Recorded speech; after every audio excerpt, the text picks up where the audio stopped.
My name is Belinda Marguerite Wilson, and I'm the writer, producer, and director of Black Mamba. The inspiration for this film came to me from a family member whose name I will not mention, and you'll find out why later. I went to a family funeral. We usually meet up at funerals instead of family reunions for some reason. That's how our family is. And this one cousin who's older is very interesting, and people are really leery of her. They're afraid of her because she puts the roots on people. And every aunt and uncle had their own story about how she got mad at them and put the roots on them. Um, Skin lesions, hair falling out, accidents, missing cats, and things like that. Now, I don't know how she's related to us because my mother told me when she was a young girl, they had a barbecue and she just showed up and said that she was their cousin. Now, years after my mother passed, she never aged. So I thought she was interesting.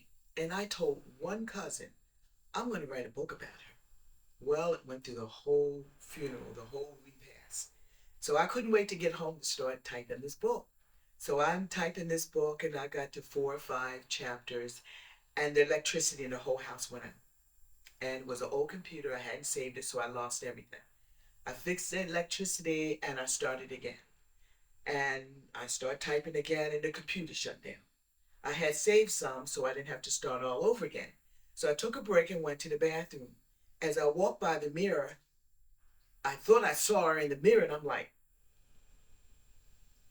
I turned again, she wasn't there. So I'll go back to start typing this, and the phone rings, and it's my brother.